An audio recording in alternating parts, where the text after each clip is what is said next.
السلام عليكم ورحمة الله.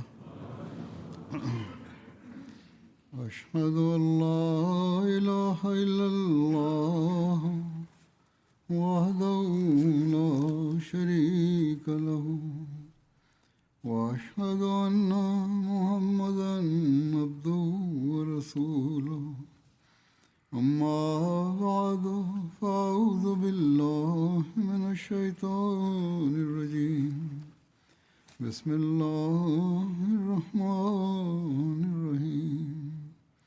الحمد لله رب العالمين الرحمن الرحيم مالك يوم الدين إياك نعبد وإياك نستعين اهدنا الصراط المستقيم صراط الذين أنعمت عليهم غير المغضوب عليهم ولا الضالين.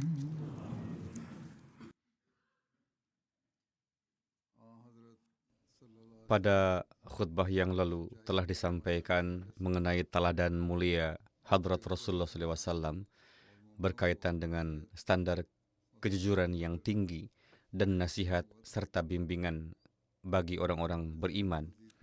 Hari ini saya juga akan menyampaikan sesuatu berkenaan dengan hal tersebut. Mengenai standar kejujuran yang tinggi mana yang ingin dicapai oleh Rasulullah SAW untuk kita. Dalam satu riwayat disebutkan hal ini. Diriwayatkan dari Hafs bin Asim bahwa Hadrat Rasulullah SAW bersabda, "Cukuplah sebagai tanda seseorang itu pendusta bahwa ia menyampaikan kepada orang-orang setiap berita yang ia dengar." Sekarang, silakan perhatikan, kebiasaan ini umumnya terdapat pada orang-orang. Dalam jemaat juga, keburukan ini sangat banyak terdapat pada sebagian orang. Kepada saya juga ada orang-orang yang menulis mengenai seseorang bahwa ia melakukan ini dan itu, dan ketika diselidiki perkaranya ternyata salah.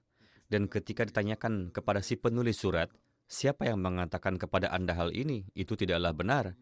Orang tersebut menjawab bahwa kami hanya mendengarnya, dan berdasarkan apa yang ia dengar itu, ia telah membuat kehebohan.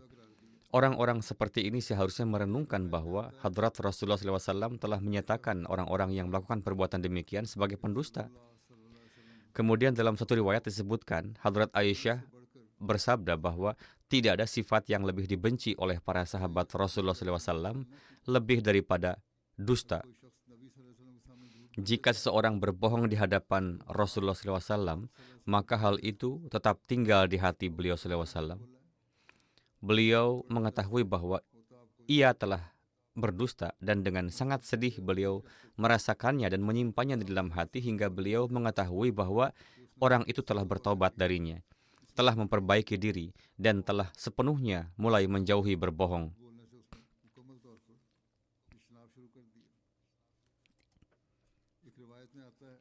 Dalam satu riwayat diriwayatkan dari Hadrat Asma bahwa seorang wanita datang kepada Rasulullah SAW dan berkata, "Saya memiliki seorang madu.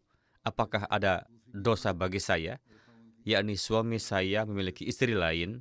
Jika saya menunjukkan bahwa saya mendapat banyak dari harta suami saya, yakni saya menunjukkan di hadapannya bahwa suami memberikan banyak kepada saya, memberikan ini dan itu, padahal ia tidak memberikannya kepada saya. Saya hanya ingin membuat istri lain dari suami saya itu menderita."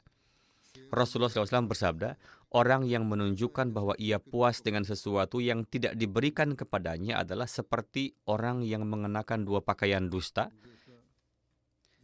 karena wanita itu berbicara untuk menyakiti perasaan dan menyusahkan.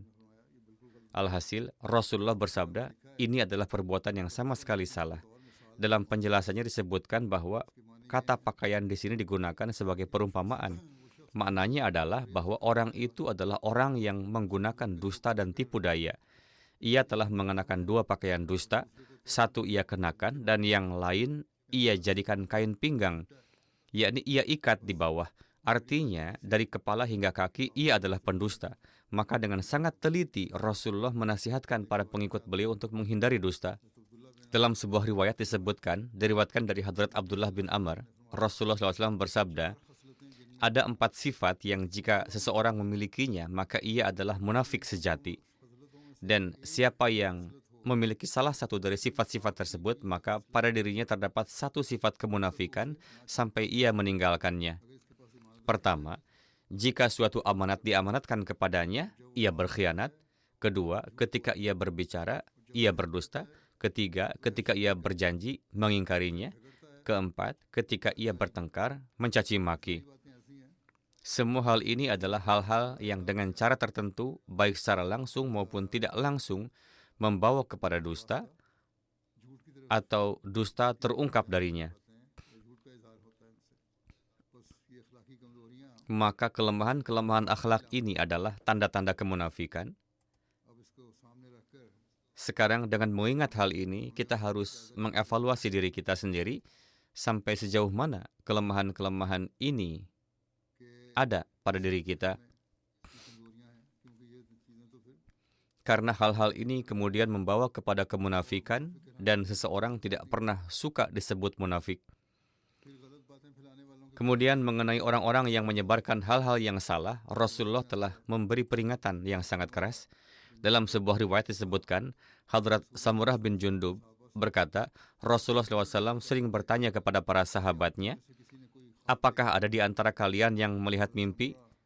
Hadrat Samurah berkata, Rasulullah bertanya tentang hal ini.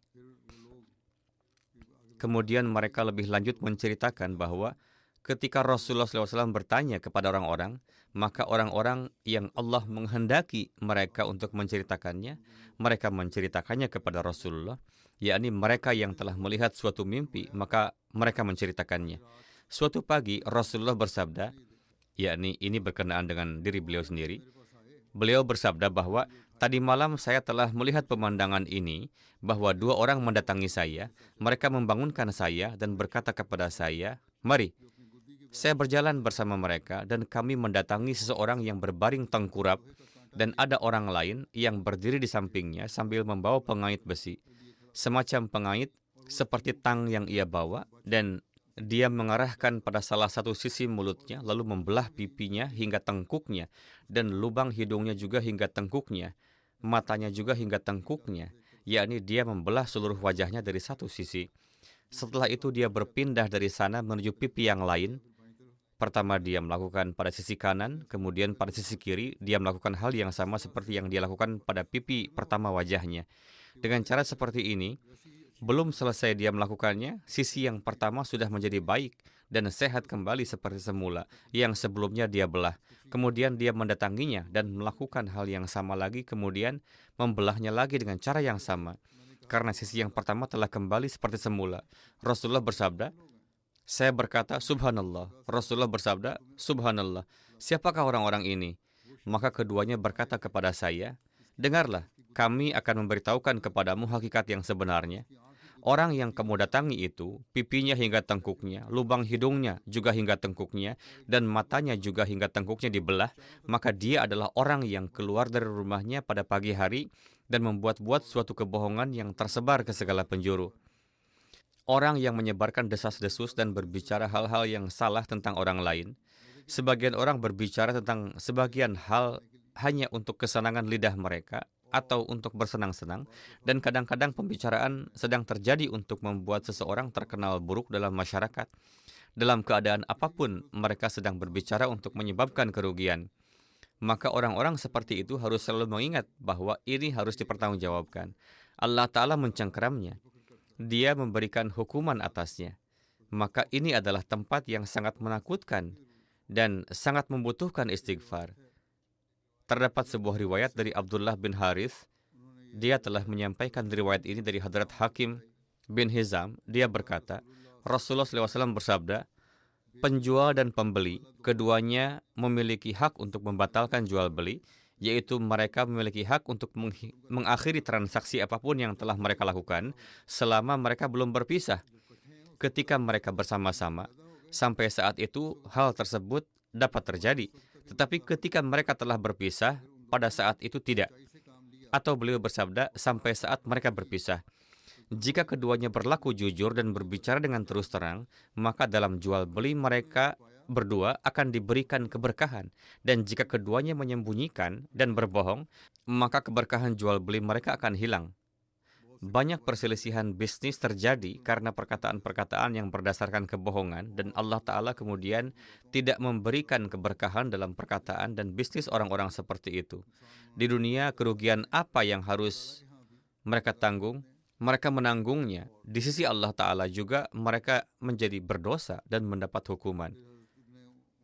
Kemudian diriwayatkan dari Hadrat Ibnu Umar, Rasulullah SAW bersabda, ketika seorang hamba berbohong, malaikat menjauh darinya sejauh 1 mil karena bau busuk dari apa yang telah ia lakukan. Dalam sebuah riwayat diriwayatkan dari Hadrat Abu Hurairah bahwa Rasulullah SAW melewati sebuah tumpukan gandum. Beliau memasukkan tangan beliau ke dalamnya, maka jari-jari beliau merasakan basah. Beliau bersabda, wahai penjual gandum, apa yang sedang kamu jual ini? Gandum, jagung, atau apapun itu. Apa masalahnya ini? Ini basah dari dalam. Dia berkata, wahai Rasulullah, ini terkena hujan. Rasulullah bersabda, lalu mengapa kamu tidak meletakkannya di atas gandum? Bukannya kamu menyembunyikannya dengan meletakkannya di bawah? Jika ini terkena hujan, letakkan di atas agar orang-orang dapat melihatnya. Beliau bersabda, barang siapa yang menipu, dia bukan dari golonganku. Maka dengan ketelitian seperti inilah para pebisnis juga harus memperhatikan. Ini adalah standar yang ingin beliau ciptakan dalam diri seorang muslim. Tetapi sayangnya, hari ini justru orang-orang muslim sendiri yang terkenal di dunia karena bisnis penipuan dan kebohongan. Maka hari ini kita yang telah menerima Hadrat Masih Maud alaihi salam menyatakan telah beriman sejati kepada Rasulullah SAW, maka dalam setiap perkataan dan perbuatan kita harus ada standar tertinggi kejujuran. Jika tidak, maka Rasulullah SAW telah bersabda, jika ini tidak ada, maka kalian bukan dari golonganku. Saya tidak ada hubungan dengan kalian. Nasihat dan petunjuk yang tak terhitung untuk mengadopsi kejujuran dengan melihatnya secara teliti telah beliau ajarkan. Dan seseorang tidak bisa menjadi muslim sejati sampai dia sepenuhnya berpegang teguh pada kejujuran.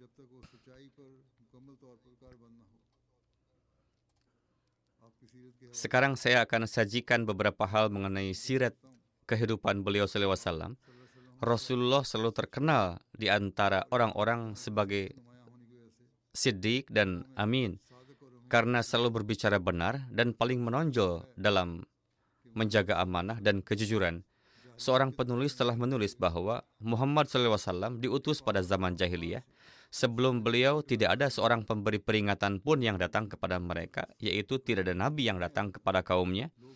Orang-orang menyembah berhala-berhala, patung-patung, dan togut-togut. Rasulullah diberi pemahaman dan hikmah di antara mereka sejak masa kanak-kanak, padahal beliau berada di tengah-tengah kelompok syaitan dan penyembah berhala. Rasulullah tidak pernah menunjukkan ketertarikan terhadap berhala apapun, dan tidak pernah ikut serta bersama orang-orang itu dalam perayaan apapun. Tidak pernah terdengar kebohongan dari beliau SAW. Orang-orang menganggap beliau sebagai suduk, yaitu sangat jujur dalam berbicara, amin, penyabar, dan sangat penyayang. Bahkan dalam riwayat tertulis bahwa sebelum Islam, di zaman jahiliyah pun, Rasulullah biasa diminta untuk memberikan berbagai keputusan. Menjelaskan hal ini, di suatu tempat, Hadrat Muslim Maud radhiyallahu anhu telah menyatakan dengan cara ini bahwa kesaksian kolektif mengenai akhlak mulia Rasulullah yang diberikan oleh kaum beliau, bahwa sebelum mendakwakan kenabian, kaum beliau menjuluki beliau dengan sebutan amin dan siddiq. Di dunia ini, ada banyak orang yang terhadap mereka tidak ditemukan bukti ketidakjujuran. Ada juga banyak orang yang tidak mendapat kesempatan untuk melewati ujian yang berat. Ya, mereka melewati ujian-ujian biasa dan amanah mereka tetap tegak. Namun meskipun demikian, kaum mereka tidak memberi mereka suatu nama khusus, karena nama khusus diberikan ketika seseorang dalam suatu sifat khusus mengambil keunggulan atas semua orang lainnya. Setiap prajurit yang terlibat dalam pertempuran, mereka mempertaruhkan nyawanya. Kendati demikian, bangsa Inggris tidak memberikan Victoria Cross kepada setiap prajuritnya, dan bangsa Jerman tidak memberikan Iron Cross kepada setiap prajuritnya. Di Perancis, beribu-ribu orang yang terjun di bidang keilmuan, tetapi tidak setiap orang mendapatkan pita Legion of Honor. Jadi, menjadi seseorang yang amanah dan jujur tidaklah lantas memberikan keistimewaan atas keagungannya. Akan tetapi, yang luar biasa adalah tatkala seluruh kaum memberikan gelar amin dan siddiq kepada seseorang. Jika orang-orang Makkah memberikan gelar amin dan siddiq kepada seseorang dari setiap generasi, maka orang yang mendapat gelar amin dan siddiq itu pun akan dianggap sebagai orang yang sangat besar. Tetapi sejarah Arab menunjukkan bahwa orang-orang Arab tidak pernah memberikan gelar ini kepada seseorang di setiap generasi. Bahkan dalam sejarah Arab selama ratusan tahun, hanya ada satu contoh, yaitu Muhammad Rasulullah SAW, yang diberi gelar amin dan siddiq oleh bangsa Arab. Jadi, dalam sejarah Arab, selama ratusan tahun, bangsa tersebut memberikan gelar amin dan siddiq hanya kepada satu orang saja. Dan ini menunjukkan bahwa sifat amanah dan kejujuran dari sosok itu, keduanya adalah pada tingkat yang paling tinggi, sehingga contohnya tidak ditemukan pada orang lain sejauh pengetahuan bangsa Arab. Bangsa Arab terkenal di dunia karena ketelitian mereka yang sangat mendalam. Jadi apa yang mereka anggap langka, sesungguhnya patut dianggap langka di dunia. Hadrat Masih Maud alaihissalam bersabda, "Hari ini keadaan dunia telah menjadi sangat rapuh. Dari sisi dan warna manapun kalian melihat, ada saja saksi-saksi palsu yang dibuat. Membuat perkara palsu itu bukan masalah sama sekali. Surat-surat keterangan palsu pun dibuat. Dokumen-dokumen juga dibuat secara palsu. Jika mereka menyampaikan suatu perkara, maka mereka akan berbicara dengan menghindari sisi kebenaran. Saat melihat ada manfaat bagi dirinya, maka mereka akan meninggalkan kebenaran dan yang ada adalah ucapan-ucapan yang bohong." Sekarang, seseorang hendaknya bertanya kepada orang-orang yang tidak memahami perlunya kedatangan jemaat ini, apakah keadaan ini adalah agama yang dahulu dibawa oleh Rasulullah SAW? Jadi, beliau alaihissalam bersabda, "Jemaat yang telah aku mulai ini adalah untuk menegakkan kebenaran." Maka dari itu, fikirkanlah, apakah seperti keadaan ini agama yang dahulu dibawa oleh Rasulullah SAW? Allah Ta'ala telah menyebut kebohongan sebagai najis dan memerintahkan untuk menjauhinya. Ijtanibur rijsa minal awthani wajtanibu qaulaz zur. Kebohongan disejarkan dengan penyembahan berhala. Sebagaimana manusia bodoh yang telah berpaling dari Allah Ta'ala dan tunduk di hadapan batu. Maksudnya adalah bahwa kalian harus menjauhi kenajisan karena itu adalah kejahatan yang sangat besar. Sebab berbohong juga seperti itu. Sebagaimana kalian telah terjerumus dalam kenajisan, telah terjerumus dalam perbuatan yang salah. Maka beliau alaihissalam bersabda, penyembahan berhala juga adalah perbuatan yang salah, perbuatan yang kotor. Beliau bersabda, kebohongan ini disejarkan dengan penyembahan berhala, sebagaimana manusia bodoh yang telah berpaling dari Allah Ta'ala lalu menyembah batu, maka demikian pula ia meninggalkan kebenaran dan kejujuran serta menjadikan kebohongan sebagai berhala untuk kepentingannya sendiri. Inilah sebabnya Allah Ta'ala telah mensejajarkannya dengan penyembahan berhala. Jauhilah penyembahan berhala karena ini adalah dosa yang sangat besar dan berbohong juga setara dengannya. Beliau bersabda, sebagaimana seorang penyembah berhala memohon keselamatan kepada berhala, orang yang berbohong juga membuat berhala dari dirinya sendiri dan mengira bahwa melalui berhala ini keselamatan akan diperoleh. Betapa buruknya kerusakan yang telah terjadi. Jika ditanyakan, mengapa menjadi penyembah berhala? Tinggalkanlah olehmu kenajisan. Maka mereka menjawab, bagaimana kami meninggalkannya? Tanpa ini tidak dapat bertahan hidup. Kekotoran dan kenyajisan ini, yakni berhala ini, jika dikatakan untuk meninggalkannya, mengapa mereka tidak meninggalkannya? Maka mereka berkata, tanpa ini tidak dapat bertahan hidup. Kami harus berbohong untuk mengambil keuntungan kami sendiri. Beliau alaihissalam bersabda, kemalangan apalagi yang lebih besar dari ini? Yakni mereka menganggap kehidupan mereka bergantung pada kebohongan. Tetapi saya meyakinkan kalian bahwa pada akhirnya kebenaranlah yang akan berhasil. Kebaikan dan kemenangan adalah miliknya. Saat menerangkan sirat kehidupan Rasulullah SAW, Hadrat Muslim Maud radhiyallahu menulis di suatu tempat, Rasulullah SAW memberitahu istri beliau bahwa wahyu seperti demikian telah turun kepada beliau. Maka istri beliau tidak lantas berkata, tipu daya macam apa ini yang telah engkau buat? Melainkan istri beliau berkata, janganlah Anda khawatir, apa yang Anda lihat adalah benar. Allah Ta'ala tidak akan menyia-nyiakan Anda, karena Anda menyambung silaturahmi. Anda mengikul beban orang-orang miskin. Anda menegakkan kebaikan-kebaikan yang hilang. Anda memuliakan para tamu dan Anda menolong kebenaran. Kemudian istri beliau membawa beliau kepada saudara laki-lakinya, yakni Warakah bin Naufal yang merupakan seorang ahli dalam ilmu-ilmu Bani Israel. Maka begitu mendengarnya, ia lantas berkata, ini adalah wahyu yang serupa dengan wahyu yang diturunkan kepada Musa. Dan dalam wahyu ini terkandung perintah-perintah serta firman-firman yang sama sebagaimana terdapat dalam wahyu Musa. Kemudian beliau alaihissalam menulis, beliau alaihissalam menyampaikan tentang kesaksian-kesaksian. Sebelumnya saya telah menerangkannya secara ringkas di dalam khutbah yang lalu. Pertama adalah kesaksian Warakah bin Naufal ini. Kemudian mengatakan, di rumah terdapat seorang saudara sepupu yang sedang mencapai usia pemuda dan dapat menjadi sarana tabligh yang baik di kalangan para pemuda. Ketika ia mendengar saudaranya dan kakak iparnya, yakni Rasulullah SAW dan Khadijah, sedang berbicara dengan sangat serius mengenai suatu perubahan penting, maka dengan penuh kewibawaan, pemuda itu maju ke depan dan berkata, saya juga meyakini bahwa Anda adalah benar dan pasti Allah Ta'ala telah berbicara dengan Anda dan telah mengutus Anda untuk mengislah dunia. Kemudian beliau memberikan kesaksian seorang hamba sahaya, yakni Hadrat Zaid, yang telah dimerdekakan, yang tertarik oleh akhlak beliau SAW, lalu meninggalkan ibu bapaknya dan duduk di pintu rumah beliau. Ketika ia mendengar pembicaraan-pembicaraan yang terjadi secara perlahan-lahan dan melihat tanda-tanda kegelisahan dan kekhawatiran di wajah tuannya, maka Zaid maju ke depan dan menggenggam tuannya seraya berkata, wahai tuanku, itulah yang akan terjadi sebagaimana yang telah Anda lihat. Apa yang telah Anda katakan adalah benar, dan apa yang telah Anda lihat adalah benar. Kudrat tidak dapat menipu manusia seperti Anda. Anda sepenuhnya dari ujung kepala hingga ujung kaki adalah kebenaran dan kejujuran. Bagaimana mungkin kudrat dapat menipu Anda? Kini telah tiba waktunya bahwa melalui tangan Anda akan terjadi perbaikan dunia. Izinkanlah saya juga untuk tetap bersama Anda dan mengkhidmati Anda. Kemudian kesaksian selanjutnya, terdapat seorang sahabat karib yang seolah-olah adalah mutiara kedua yang tumbuh dalam satu kerang yang sama.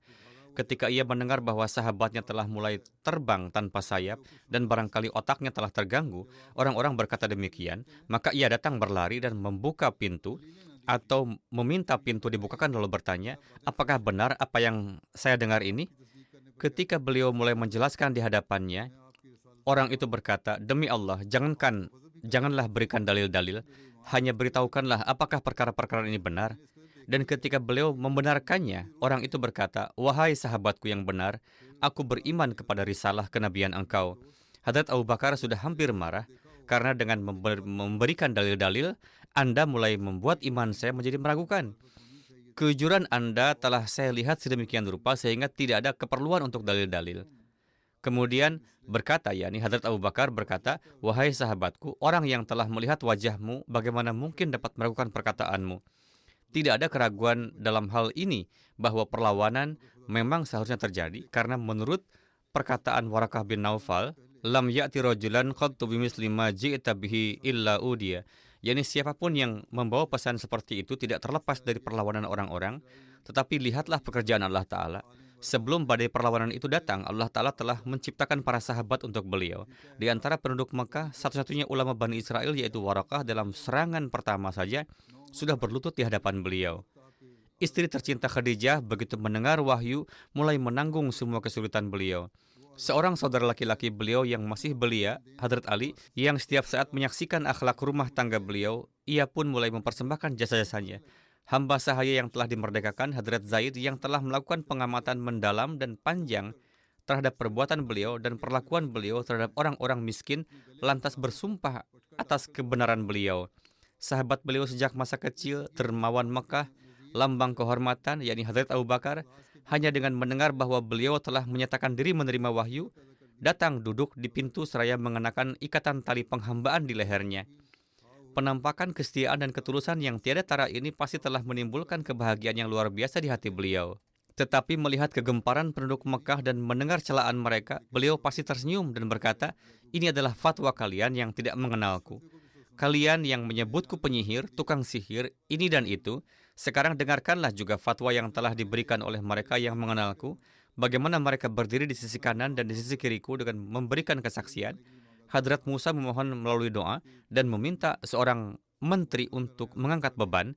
Kini di sini dalam tafsir ayat sedang dilakukan perbandingan antara para sahabat Hadrat Musa dengan para sahabat Rasulullah SAW.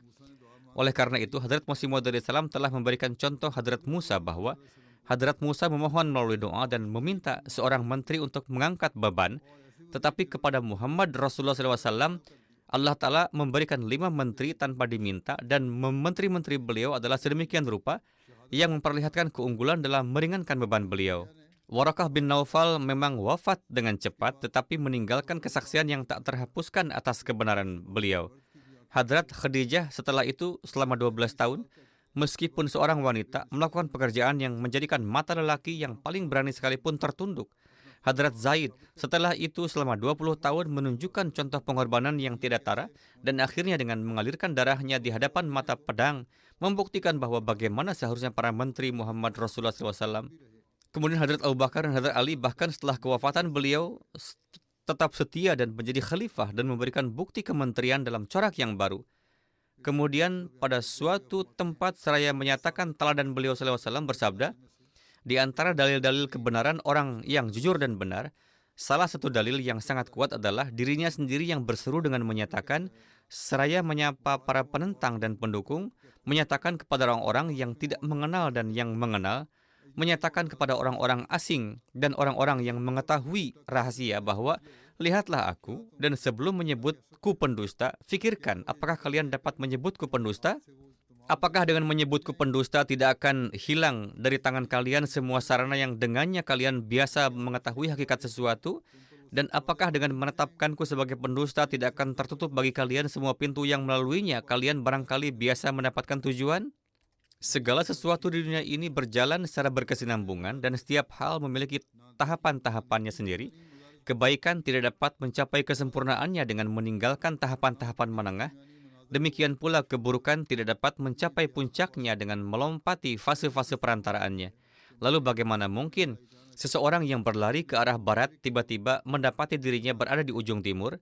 Tidaklah mungkin seseorang berlari ke satu arah namun sampai di arah yang lain, atau seseorang yang menuju selatan mendapati dirinya berdiri di ufuk utara. Rasulullah bersabda, sesungguhnya aku telah menghabiskan seluruh usiaku di antara kalian. Hadrat Rasulullah bersabda kepada orang, dahulu aku kecil dan aku tumbuh besar di tangan kalian. Aku pernah muda dan aku menjadi dewasa di hadapan kalian. Peristiwa-peristiwa dalam kesunyian maupun keramaian hidupku ada di tengah-tengah kalian. Tidak ada satupun perbuatanku yang tersembunyi dari kalian, dan tidak ada satupun perkataanku yang tersembunyi dari kalian. Maka adakah di antara kalian yang sanggup mengatakan bahwa aku pernah berbohong? Hadrat Rasulullah mengumumkan hal ini.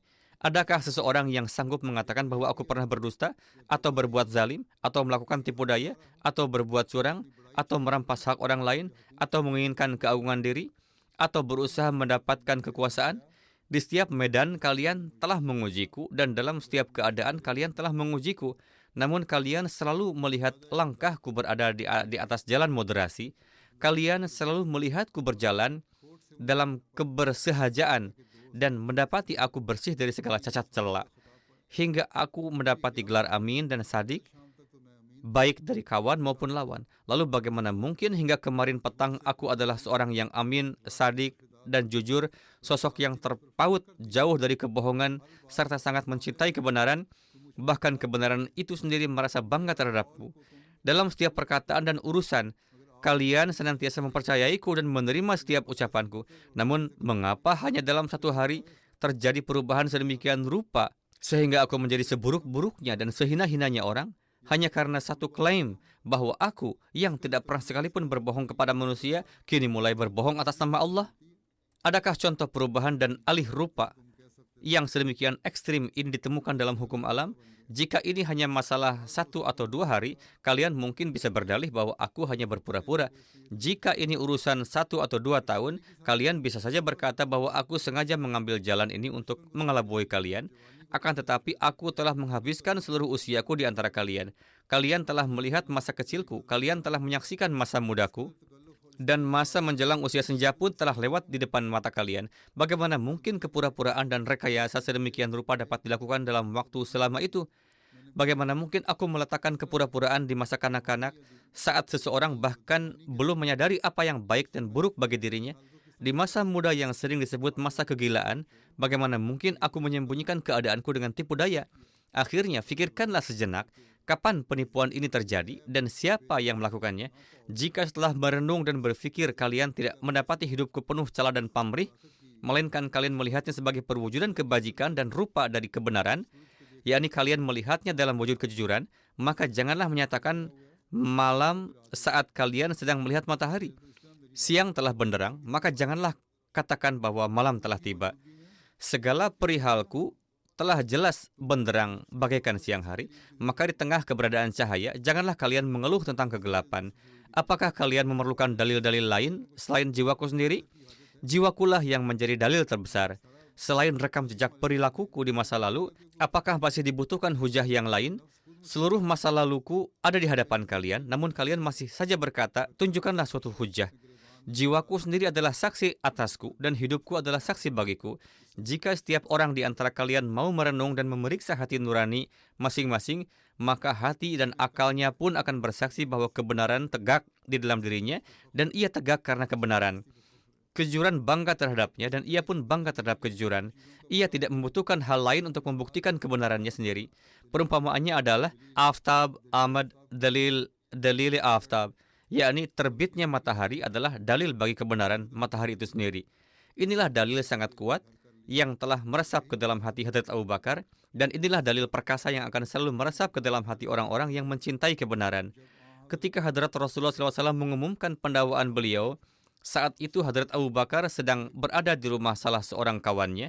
Di sanalah seorang budak wanita yang telah merdeka memberitahu beliau dengan mengatakan, istri kawan Anda berkata bahwa suaminya telah menjadi nabi sebagaimana nabi yang digambarkan seperti Musa alaihissalam.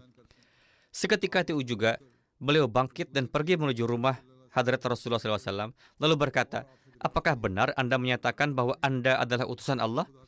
Beliau menjawab kepada Hadrat Abu Bakar, ya, aku adalah utusan Allah. Begitu mendengar jawaban tersebut, Hadrat Abu Bakar langsung menerima pendakwaan beliau. Oleh karena itu, Hadrat Rasulullah SAW bersabda mengenai keimanan beliau, tidaklah aku menyeru seseorang kepada Islam melainkan tampak darinya keraguan, pemikiran, dan kebimbangan. Namun ketika Islam disampaikan kepada Abu Bakar, ia sama sekali tidak bimbang, melainkan langsung menerimanya. Apakah gerangan yang telah memaksa Hadrat Abu Bakar untuk beriman kepada Hadrat Rasulullah SAW tanpa melihat tanda mukjizat apapun? Hal itu adalah nafs natiqah, yakni jiwa yang berbicara. Hadrat Rasulullah SAW yang menjadi saksi atas kebenarannya sendiri. Demikian pula kesaksian yang telah saya sampaikan mengenai Hadrat Khadijah, Hadrat Ali, dan Hadrat Zaid bin Harithah radhiyallahu anhum. Mereka semua adalah saksi atas hal ini setelah menyaksikan kejujuran beliau. Singkatnya, dalil internal pertama bagi kebenaran seorang nabi adalah jiwanya sendiri, yang melalui keadaannya menjadi saksi atas kebenarannya. Kesaksian ini begitu kuat sehingga dalam keberadaannya tidak diperlukan lagi mukjizat atau tanda-tanda lainnya. Hadrat Aqdas Masih Maud alaihissalam bersabda, ditemukan dalam firman Allah bahwa orang-orang yang bertakwa adalah mereka yang berjalan dengan kerendahan hati dan kesantunan. Mereka tidak berbicara dengan angkuh. Cara bicara mereka adalah sebagaimana yang kecil berbicara kepada yang besar. Kita harus senantiasa melakukan apa yang membawa keberhasilan bagi kita. Allah Ta'ala tidak memberikan hak istimewa kepada siapapun. Dia menghendaki ketakwaan yang murni. Barang siapa yang bertakwa, ia akan mencapai kedudukan yang tinggi. Hadrat Rasulullah SAW atau Hadrat Ibrahim alaihissalam tidak memperoleh kemuliaan melalui warisan.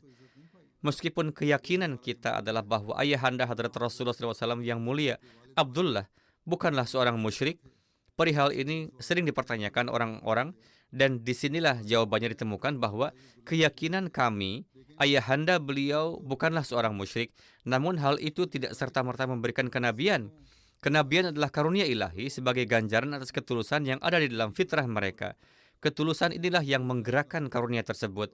Hadrat Ibrahim alaihissalam yang merupakan Abul Anbiya, ini bapak para nabi, tidak segan mengorbankan putranya karena ketulusan dan ketakwaannya sendiri. Beliau alaihissalam pun dilemparkan ke dalam api. Beliau masuk ke dalam api demi hal ini pula. Beliau alaihissalam bersabda, lihatlah ketulusan dan kesetiaan pemimpin dan junjungan kita, Hadrat Muhammad Rasulullah SAW. Beliau menghadapi segala jenis provokasi buruk serta memikul berbagai macam musibah dan penderitaan, namun beliau tidak memperdulikannya. Ketulusan dan kesetiaan inilah yang menyebabkan Allah Ta'ala melimpahkan karunia-Nya. Karena itulah Allah Ta'ala berfirman, Innallaha wa malaikatahu yusalluna 'alan nabi ya ayyuhalladzina amanu sallu 'alaihi wa sallimu taslima. Sesungguhnya Allah dan para malaikatnya bersalawat untuk Nabi. Wahai orang-orang yang beriman, bersalawatlah kalian untuk Nabi dan ucapkanlah salam penghormatan kepadanya. Ayat ini menunjukkan bahwa amal perbuatan Hadrat Rasulullah SAW sedemikian rupa sehingga Allah Ta'ala tidak menetapkan satu kata khusus pun untuk membatasi pujian atau sifat-sifat beliau. Dia tidak membatasi sifat-sifat tersebut dalam kata-kata tertentu. Kata-kata pujian tentu dapat ditemukan, namun Allah sendiri tidak menggunakannya. Yang berarti pujian atas amal saleh beliau berada di luar batas definisi. Amal-amal saleh beliau sedemikian rupa sehingga kita tidak mungkin dapat membatasinya. Ayat semacam ini tidak pernah digunakan untuk kemuliaan Nabi manapun yang lain. Di dalam ruh beliau terdapat ketulusan dan kesucian yang sedemikian rupa, dan amal-amal beliau begitu dicintai di pandangan Allah Ta'ala, sehingga Allah Ta'ala memberikan perintah untuk selamanya agar orang-orang di masa mendatang mengirimkan salawat sebagai bentuk rasa syukur. Keteguhan tekad dan ketulusan beliau sedemikian rupa sehingga jika kita memandang ke atas maupun ke bawah, yakni ke masa lalu maupun masa depan, kita tidak akan menemukan tandingannya. Lihat saja pada masa Nabi Isa alaihissalam sendiri, sejauh mana pengaruh keteguhan tekad atau kebenaran rohani dan kesucian beliau membekas pada para pengikutnya. Setiap orang dapat memahami betapa sulitnya memperbaiki seseorang yang berperilaku buruk. Menghilangkan kebiasaan yang telah mengakar adalah sesuatu yang hampir mustahil. Ketika kebiasaan-kebiasaan telah mendarah daging, memperbaikinya menjadi tugas yang sangat berat. Namun, Nabi kita yang suci SAW telah memperbaiki ribuan manusia yang keadaannya lebih buruk daripada hewan. Beberapa di antaranya bahkan tidak membedakan antara ibu dan saudara perempuan mereka layaknya binatang. Mereka memakan harta anak yatim, merampas harta orang yang telah mati, sebagian menyembah bintang, sebagian berpaham ateis, dan sebagian lainnya menyembah unsur-unsur alam. Apakah Jazirah Arab kala itu? Ia adalah tempat berkumpulnya berbagai macam aliran kepercayaan. Dari kondisi tersebut, terdapat hikmah besar bahwa Al-Quran mengandung segala jenis pengajaran di dalamnya. Setiap akidah yang sesat atau ajaran buruk yang mungkin ada di dunia ini, telah tersedia pengajaran yang cukup di dalam Al-Quran untuk memusnahkannya. Ini adalah hikmah dan pengaturan Allah Ta'ala yang sangat dalam, yang mana Dia telah mengutus Hadrat Rasulullah SAW pada zaman ketika kejahiliahan telah mencapai puncaknya. Lalu Rasulullah mengubah hewan-hewan tersebut menjadi manusia sejati. Allahumma salli ala Muhammad wa ala ali Muhammad wa barik wa sallim innaka hamidum majid. Semoga Allah Ta'ala memberikan taufik kepada kita untuk senantiasa mengikuti suri teladan mulia beliau dan meningkatkan standar kejujuran kita ke tingkat yang lebih tinggi seraya mengamalkan Al-Quran serta perintah-perintah beliau.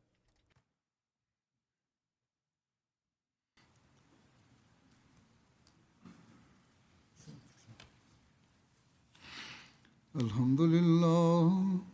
الحمد لله نحمده ونستعينه ونستغفره ونؤمن به ونتوكل عليه ونعوذ بالله من شرور أنفسنا ومن سيئات أعمالنا من يهده الله فلا مضل له ومن يضلل فلا هادي له ونشهد أن لا إله إلا الله ونشهد أن محمدا عبده ورسوله عباد الله رحمكم الله إن الله يأمر بالعدل والإحسان وإيتاء ذي القربى وينهى عن الفحشاء والمنكر